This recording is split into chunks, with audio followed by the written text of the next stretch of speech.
Nah, artinya bahwa berpikir mengenai akhirat, berpikir tentang kematian, berpikir tentang kubur, berpikir tentang mahsyar, berpikir tentang mizan timbangan amal, berpikir tentang siratal mustaqim, itu pun termasuk ibadah.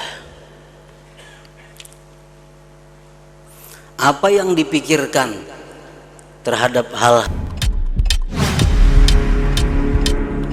Alhamdulillahirabbil alamin wa bihi nasta'in ala umurid dunya waddin.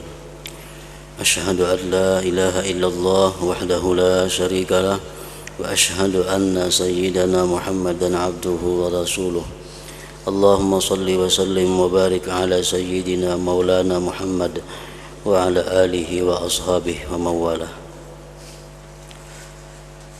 Qala al-musannif al-imam hujjatul islam Abu Hamid Muhammad bin Muhammad al-Ghazali rahimahullah wa nafa'ana bi ulumi. Wa qala Umar bin Abdul Aziz al-fikratu fi ni'amillah azza wa jalla min afdalil ibadah. Wa qala Abdullah ibn al-Mubarak yauman li Sahl ibn Ali wa ra'ahu sakitan mutafakkira aina balagta qala as-sirat. Wa qala Bishrun law tafakkara an-nasu fi 'azamatillah ma asawullah azza wa jalla. Wa an ibn Abbas rak'atani muqtasidatani fi tafakkurin khairun min qiyami lailatin bila qalbin. Wa bainama Abu Shuraihin yamshi id jalasa fatakanna'a bi kisaihi faja'ala yabki faqila lahu ma yubkik qala tafakkartu bi dhahabi umri wa qillati amali wa iqtirabi ajali. Wa qala Abu Sulaiman awwidu a'yunakum al-buka'a wa qulubakum at-tafakkura. Wa qala Abu Sulaiman al-fikru fid dunya hijabun anil akhirah wa uqubatun li ahlil wilayah wal fikru fil akhirah yurithul hikmata wa yuhyil qulub. Wa qala Hatim minal ibrati yazidul ilmu wa minadh dzikri yazidul hubbu wa minat tafakkur yazidul khawf. Wa qala Ibnu Abbas at-tafakkur fil khair yad'u ilal amali bih wan nadamu ala syarri yad'u ila tarkih.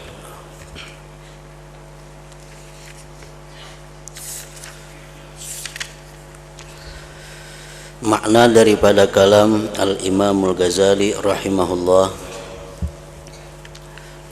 Umar bin Abdul Aziz berkata, berfikir tentang kenikmatan Allah azza wa jalla adalah termasuk ibadah yang paling utama. Berpikir tentang nikmat-nikmat yang diberikan Allah kepada kita merupakan ibadah yang paling afdal.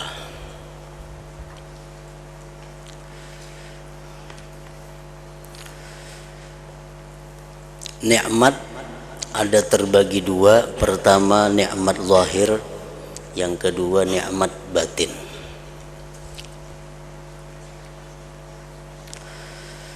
Kedua-dua nikmat itu kita disuruh untuk merenunginya, mentafakkurkannya. Nikmat zahir seperti kesehatan, keamanan, kekayaan, kekuatan, harta benda, dan lain sebagainya. Itu adalah nikmat yang zahir. Apabila kita berpikir tentang banyaknya nikmat yang kita terima dari Allah Subhanahu wa ta'ala, maka itu merupakan satu ibadah yang sangat besar pahalanya. Kita berpikir tentang nikmat Allah Subhanahu wa taala yang dinamakan kesehatan. Berapa harganya, berapa mahalnya nikmat kesehatan itu kalau dihitung dengan duit. Tetapi nikmat-nikmat itu kada akan terasa besar manfaatnya kecuali sesudah nikmat itu hilang daripada kita. Kita kada merasa berapa harganya, betapa pentingnya sihat, kada merasa kecuali sesudah sakit. Nah, hendaknya jangan sampai yang demikian itu kita tafakur, kita berpikir nikmat yang diberikan Allah Subhanahu wa taala kepada kita itu. Itu contoh nikmat yang zahir. Ada lagi nikmat yang batin. Nikmat yang batin seperti yang difirmankan Allah, siratal ladzina an'amta 'alaihim ghairil maghdubi 'alaihim waladdallin. Nikmat yang batin seperti nikmat Islam dan iman, nikmat tauhid, nikmat ilmu yang diberikan Allah kepada kita, nikmat hidayah, nikmat taufik dan lainnya. Nah, itu pun kadangkala pentingnya untuk dipikirkan. Dengan adanya berpikir tentang nikmat-nikmat itu, sehingga kita bisa mensyukurinya, bisa berterima kasih kepada Allah Subhanahu wa taala. Nikmat Islam ini nikmat yang sangat mulia, nikmat yang sangat mahal. Dari penduduk dunia sebanyak kurang lebih 5 miliar manusia, hanya sekitar 1 miliar yang diberi Allah nikmat Islam ini. Termasuk diantaranya kita-kita yang menerima nikmat Islam itu. Nikmat Islam jauh lebih mahal di sisi Allah daripada nikmat harta, benda dan sebagainya. Berpikir tentang kenikmatan Allah Azza wa Jal adalah termasuk ibadah yang paling utama.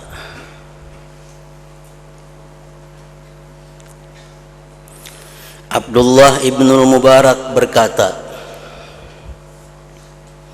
pada suatu hari kepada Sahal bin Ali,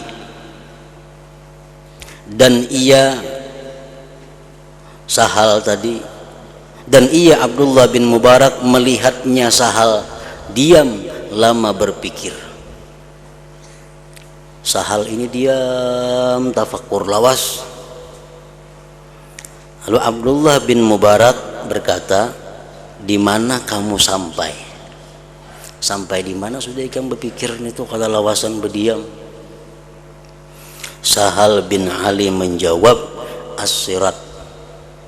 Aku tafakur sudah sampai ke titian siratal mustaqim. Nah, artinya bahwa berpikir mengenai akhirat, berpikir tentang kematian, berpikir tentang kubur, berpikir tentang mahsyar, berpikir tentang mizan timbangan amal, berpikir tentang siratal mustaqim, itu pun termasuk ibadah. Apa yang dipikirkan terhadap hal-hal seperti itu, berpikir tentang sirat umpamanya, kita tafakur tentang siratal mustaqim, apa yang kita pikirkan? Pertama kita pikirkan adalah panjangnya titian siratal mustaqim itu, perjalanan beberapa ratus tahun hanya sampai Menyubarang. Halusnya lebih daripada rambut, tajamnya lebih daripada pedang.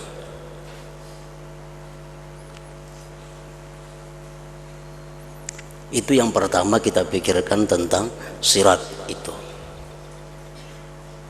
Imam Ghazali mengatakan, patawwil fikraka fihi fa inna aslaman nas min ahwali yaumil qiyamah man tala fikruhu fiha fid dunya fa inna Allah la yajma'u baina khawfaini ala abdin faman khafa hadhil ahwala fid dunya ammanaha fil akhirah. Ujar Ghazali mengatakan, lamakanlah pikirmu atas hari akhirat itu. Lawasi berpikir tentang hari akhirat itu. Sesungguhnya orang yang paling selamat dari huru hara hari kiamat itu orang yang lama berpikir tentang hari kiamat di dalam dunia. Sesungguhnya Allah tidak menghimpunkan antara dua ketakutan atas seorang hamba. Maka barang siapa yang takut akan huru hara hari kiamat di dalam dunia, Allah amankan dia dari huru hara itu fil akhirat, di akhirat nantinya.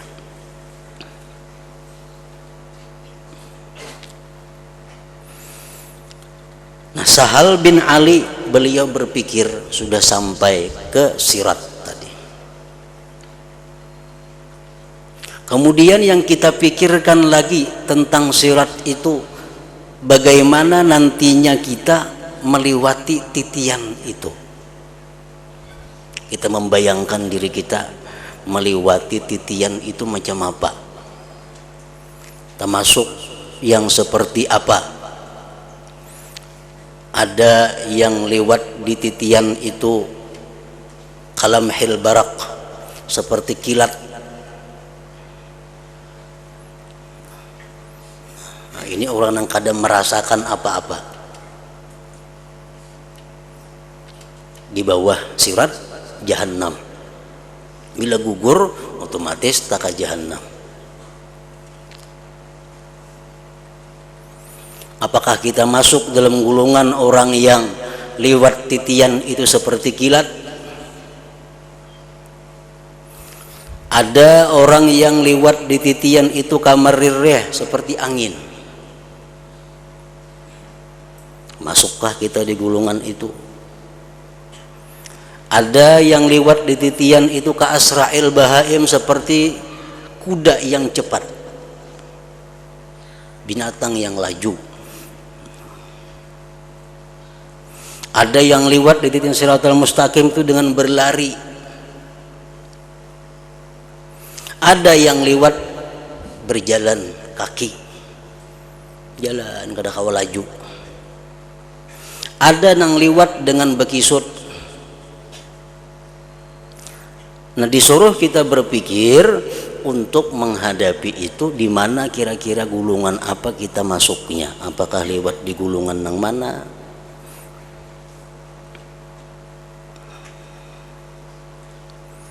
Orang-orang yang masuk surga tanpa dihisap itu jelas sudah mereka itu cepat seperti kilat atau seperti angin. Nah, orang-orang yang di padang mahsyar itu melalui hisap, melalui perhitungan-perhitungan, tentu dia akan lewat sirat itu dengan berjalan kaki. Karena di sirat itu terdiri ada 7 pos, 7 penjagaan. Ini merupakan penjagaan terakhir yang mencek tentang buku amal catatan manusia. Pos yang pertama, malaikat bertugas mencek tentang syahadatain, 2 kalimat syahadat kita.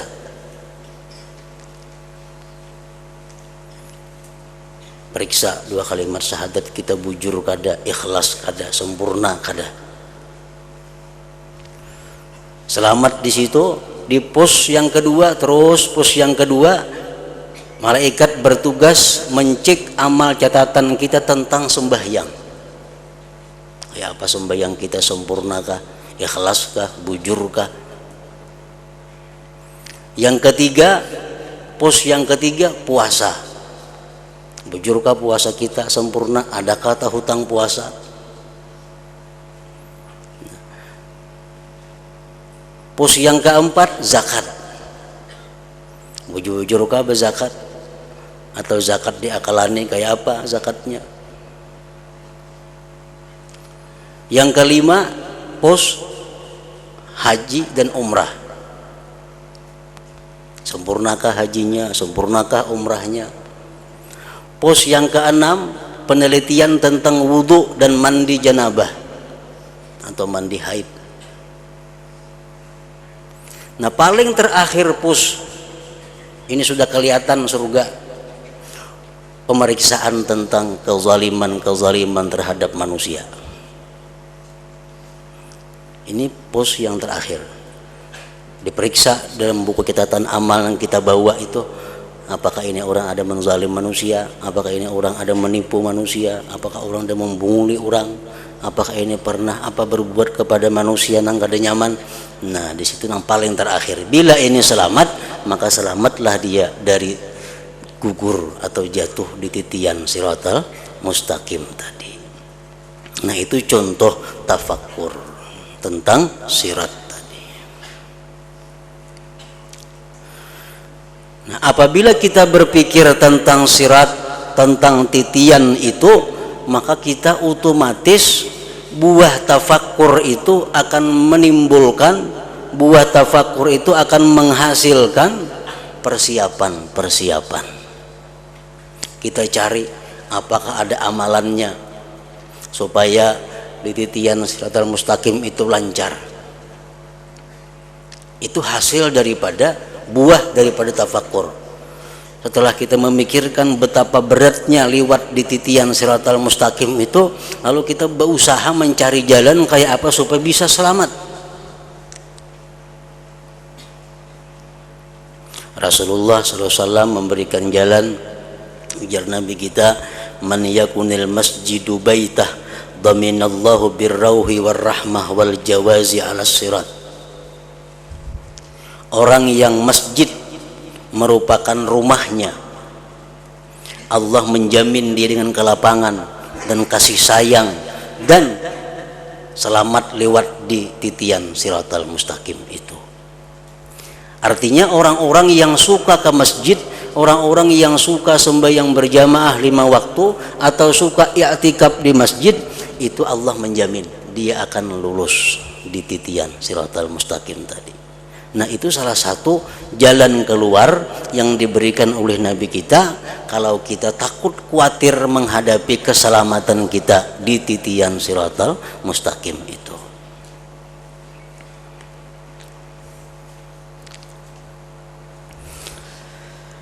Bishrul Hafi berkata, jikalau manusia berpikir tentang kebesaran Allah, niscaya mereka tidak berbuat maksiat kepada Allah Azza wa Jalla. Jikalau kita mau bertafakkur tentang keagungan Allah, niscaya kita kada tagawi maksiat itu, kada perbuat maksiat itu. Kalau kita tafakkur tentang keagungan Allah, kebesaran Allah.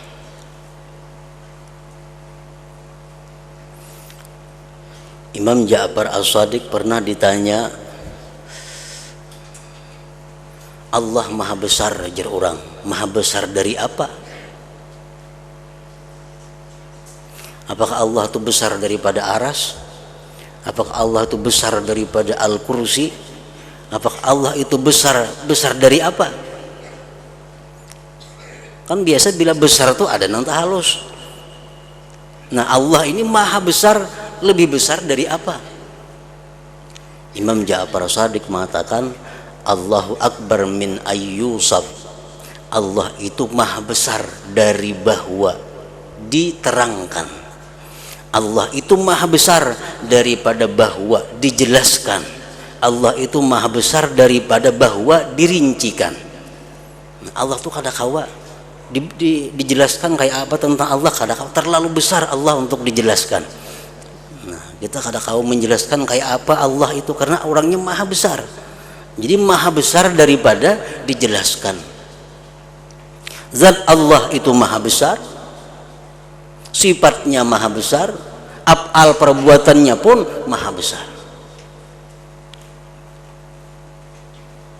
Nah, kalau kita berpikir tentang keagungan, kebesaran Allah Subhanahu wa taala, kita kada bakal maksiat. Kenapa sebabnya? Karena kalau kita berpikir tentang keagungan Allah, itu membuahkan salah satu di antara 4 hal. Pertama, kalau kita berpikir tentang keagungan Allah, bisa menimbulkan takut kepada Allah, bisa menimbulkan khauf, takut. Kalau kita takut kepada Allah, jelas sudah kita kada mau melakukan pelanggaran hukum Allah.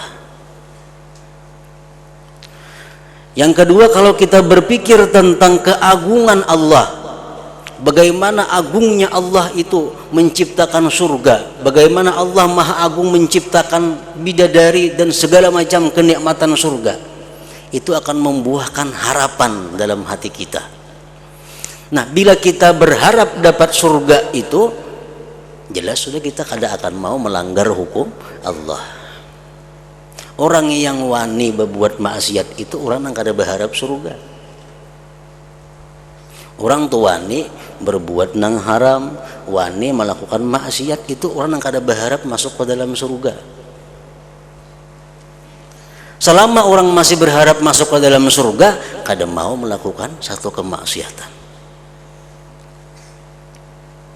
Nah, kalau orang berpikir tentang kebesaran Allah, keagungan Allah, itu bisa menimbulkan sifat malu terhadap Allah, haya, malu kepada Allah. Kalau orang itu punya malu kepada Allah, jelas sudah kada akan mau melanggar hukum Allah. Yang keempat, kalau orang mau berpikir tentang keagungan Allah, bisa menimbulkan cinta dia kepada Allah. Kalau orang cinta kepada Allah, makin jauh daripada melanggar hukum-hukum Allah. Nah, makanya tadi ujar Bishr berkata bahwa jikalau manusia itu berpikir tentang kebesaran Allah, niscaya mereka tidak berbuat maksiat kepada Allah Azza wa Jalla.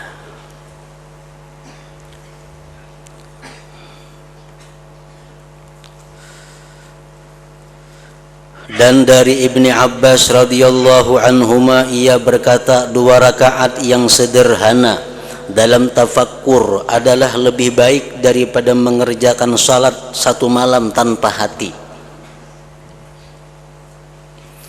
Orang sembahyang semalaman, tapi kada ada tafakkurnya dalam salat itu, kada ada perenungannya terhadap apa yang dibacanya. Lebih baik sembahyang 2 rakaat yang biasa, tapi diisi dengan tafakkur dalam sembahyang itu. Sebelum kita ruku, sebelum kita sujud, itu kita sudah tafakkur tentang kebesaran Allah. Dengan demikian kita ruku, dengan demikian kita sujud. Kalau kita sujud, kita ruku, sebelumnya itu kada ada tafakkur tentang keagungan Allah, nah apa artinya ruku itu? Apa artinya sujud itu? Nah, hendaknya sujud, ruku yang kita lakukan itu merupakan buah daripada tafakkur kita tentang keagungan, kebesaran, ketinggian Allah Subhanahu wa ta'ala. Ketika Abu Shuraih berjalan, tiba-tiba ia duduk. Lalu menutup kepala dengan pakaiannya, maka langsung beliau menangis. Lalu ditanyakan kepadanya, apa yang membuat kamu menangis? Wahai Abu Shuraih, kenapa pian menangis?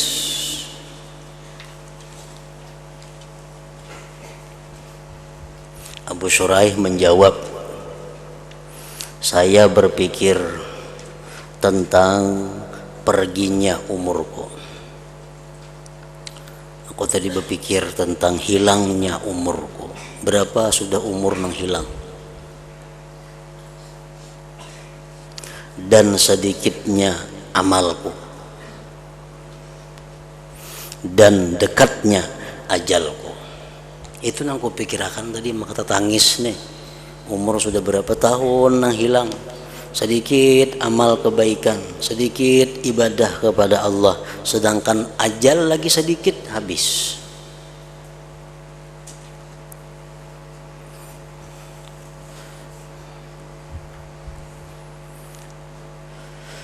Kalau kita menghitung umpamanya kita berumur 60 tahun.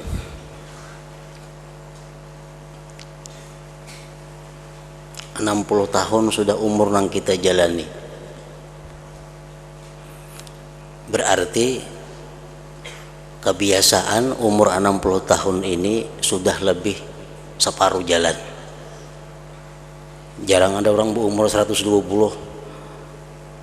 Nah, kalau kita berumur 50 aja, 40 aja, boleh dikatakan sudah lebih separuh yang dihabiskan umur kita. Apalagi 60. Nah, umur 60 tahun itu kalau kita mengetahui berapa ibadah kita. Imam Ghazali mengatakan kalau kita umur 60 tahun, kita guring 8 jam sehari sepertiga, berarti 20 tahun jumlahnya kita guring. 20 tahun kita guring. Kalau umur 60 tahun guring rata-rata sehari 8 jam, berarti umur sudah untuk guring itu 20 tahun.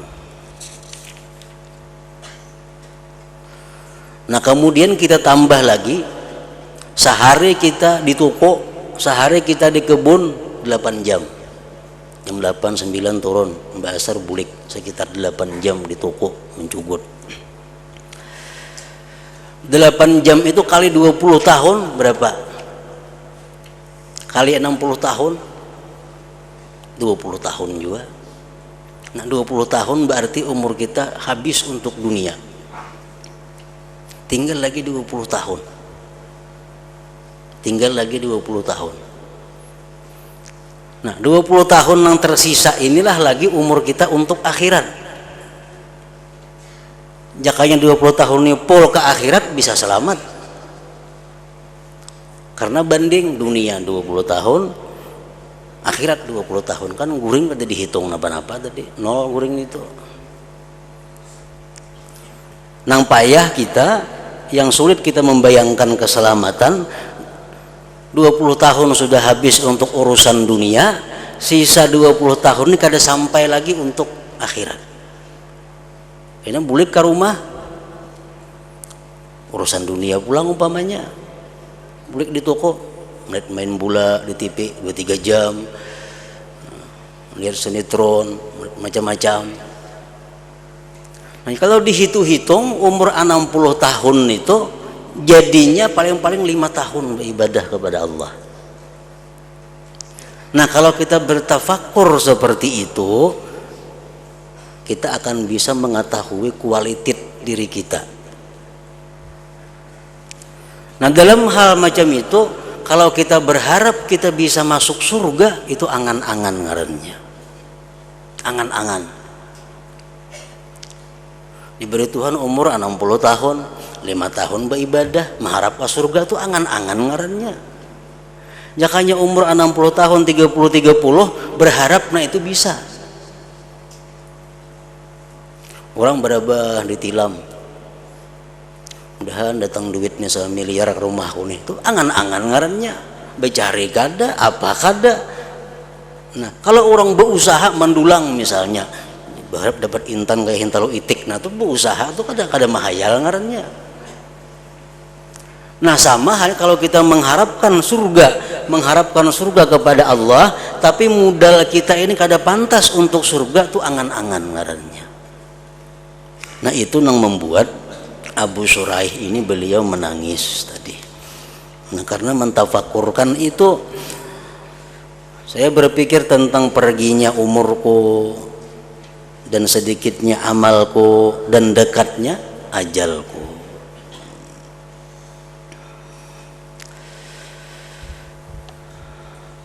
Nah, oleh karena itu Rasulullah Shallallahu Alaihi Wasallam dan para ulama-ulama warasatul anbiya, mereka itu mengajarkan kepada kita bagaimana waktu umur kita itu supaya bermanfaat untuk akhirat, jangan nang sia-sia, apalagi jadi dosa. Kita ambil contoh misalnya guring tadi makan waktu 20 tahun, itu ada sedikit waktu terbuang untuk guring. Nah, kayak apa caranya supaya guring itu dijadikan supaya ibadah? Kayak apa caranya supaya guring itu berpahala? Jadi kemarin 20 tahun tambahan. Nah, para ulama mengajarkan antara lain bisa guring itu menjadi pahala dengan niat yang baik. Dengan niat yang baik. Inya guring pertama untuk menunaikan hak tubuh. Inya guring dengan niat supaya sihat awak untuk mengabdi beribadah kepada Allah. Nah, kalau bangunnya kayaknya beribadah, bisa niatnya macam itu. Orang-orang penuntut ilmu itu kawa niat guring supaya kada mengantuk menuntut ilmu, supaya sihat menuntut ilmu. Kenapa? Karena seharian hidupnya adalah menuntut ilmu. Kalau orang-orang yang berusaha, berkebun, bertani, udah cocok untuk ibadah, karena isuknya bertani. Nah, itu jalan pertama dengan niat bisa guring itu menjadi ibadah. Yang kedua, guring itu bisa menjadi ibadah dengan zikrullah. Zikrullah umum salawat, kata tasbih, kah, Quran, kah apakah? Artinya apa? Kita hendak guring itu berbacaan la ilaha illallah, umpamanya la ilaha illallah. Sampai kita tak guringan, sampai tak guringan, tak ampih kita tak guringan. Jakanya kita kada guring bacaan terus nih, cuma tak guringan. Nah, berapa jam kita guring itu kita dinilai sebagai orang yang berzikir tadi ngarannya. Nah, ini cocok untuk pengusaha-pengusaha nang niat nang tadi kada cocok. Jadi hendak guring baca salawat, Allahumma sholli ala sayyidina Muhammad wa ala ali sayyidina Muhammad, Allahumma baca sampai hanyut, sampai guring hilang. Nah, berapa jam guring, maka kita dihukumkan sebagai orang yang bersalawat atas Nabi Sallallahu Alaihi Wasallam. Ini salah satu cara untuk memanfaatkan guring supaya jadi nilai ibadah atau nilai kebaikan. Kalau kada kayak itu kayaknya takur.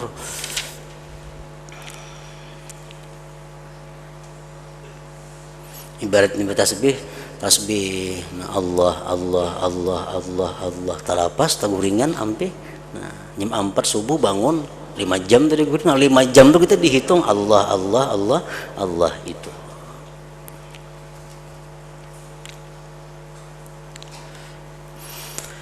Abu Sulaiman berkata, berpikir tentang dunia adalah hijab dari akhirat.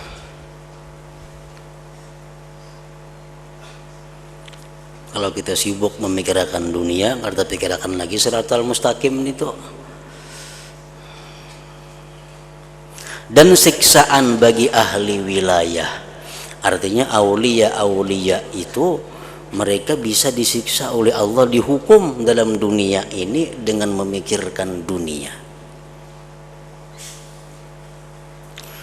Dan pikiran tentang akhirat dapat mewariskan hikmah dan dapat menghidupkan hati.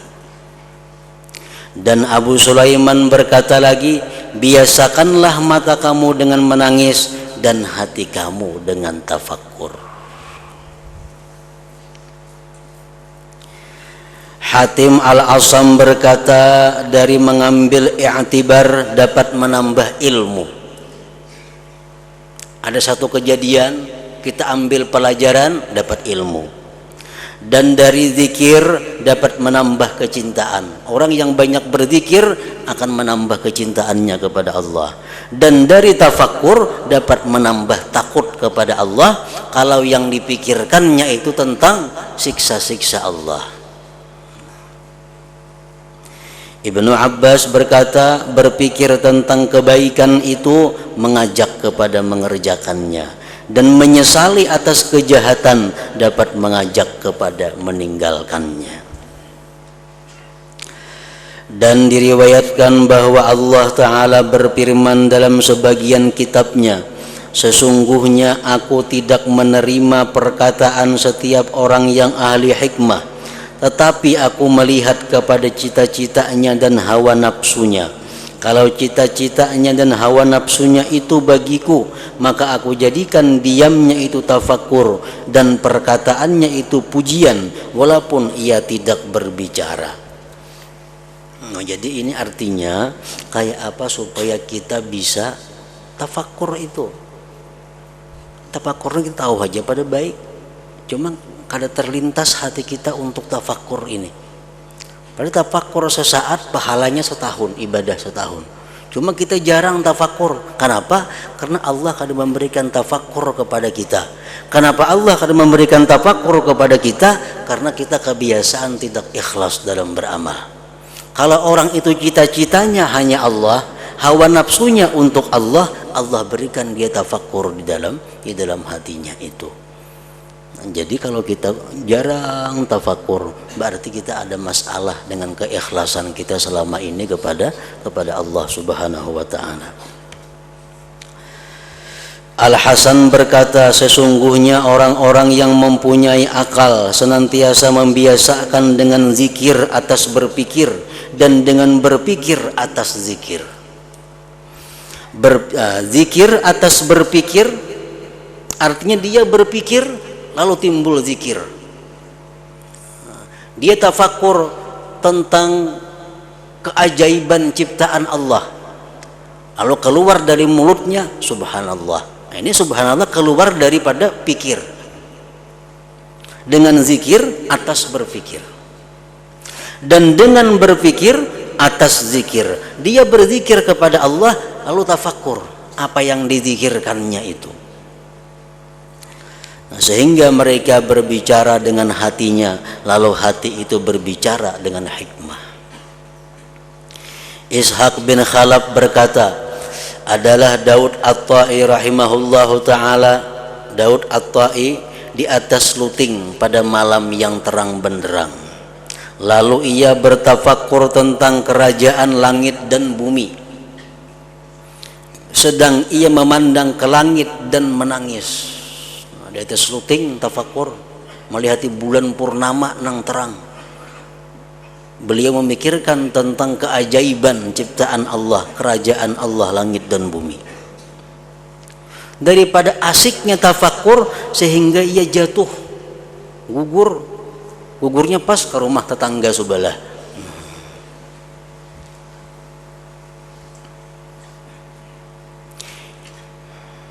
Ishaq bin Khalaf terus berkata, maka pemilik rumah melompat dari tempat tidurnya dan telanjang dan di tangannya pedang. Ini ada maling dalam rumah nih. Dan ia menyangka bahwa yang jatuh itu adalah pencuri.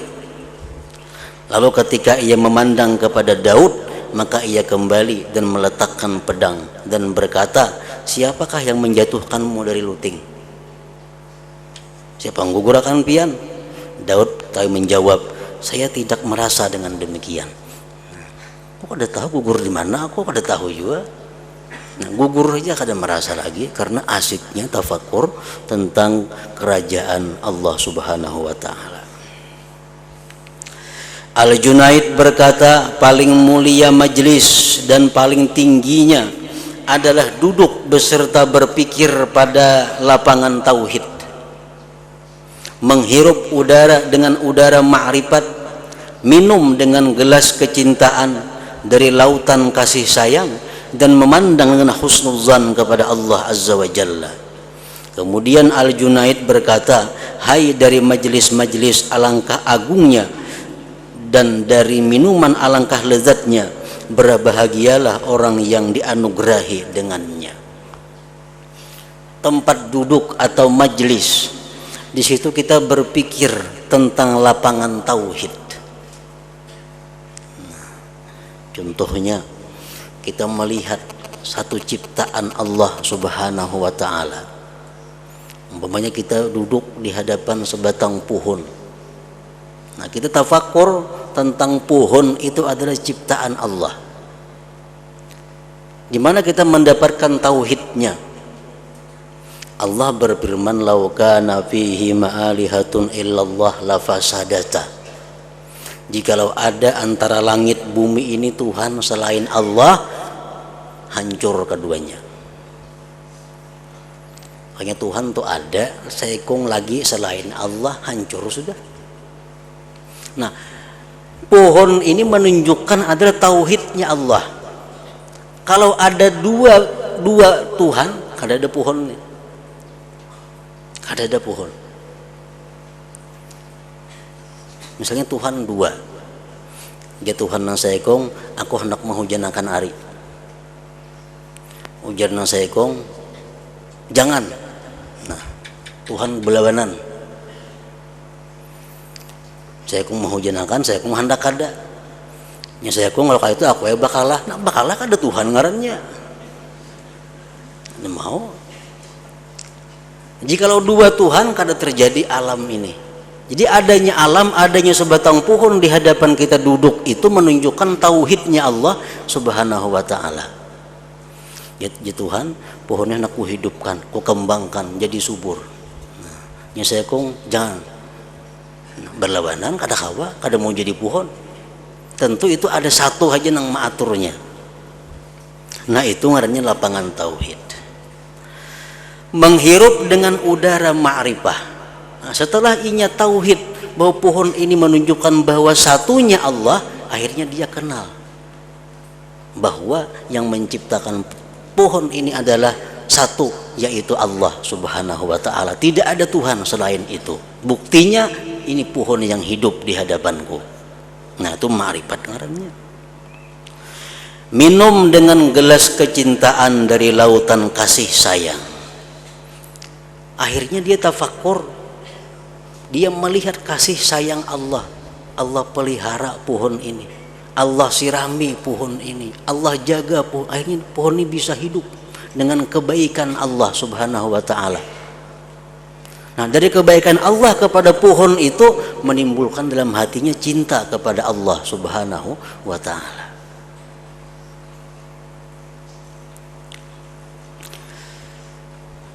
Dan memandang dengan husnuzan kepada Allah Azza wa Jalla.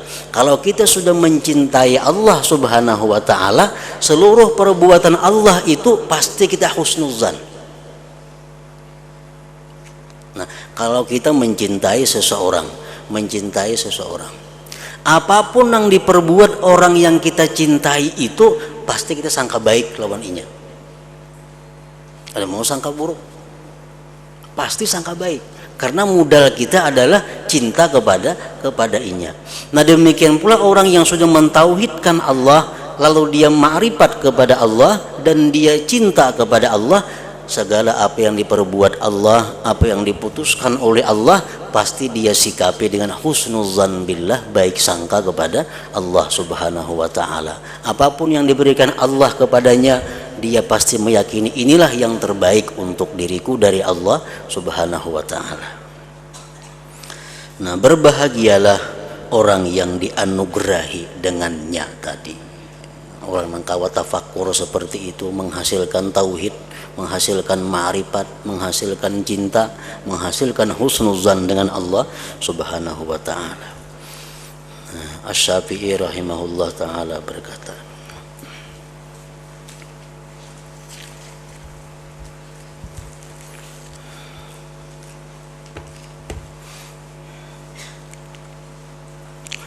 afdalul dzikri fa'lam annahu la ilaha illallah Muhammadur Rasulullah la ilaha illallah Muhammadur Rasulullah la ilaha illallah Muhammadur Rasulullah la ilaha illallah la ilaha illallah la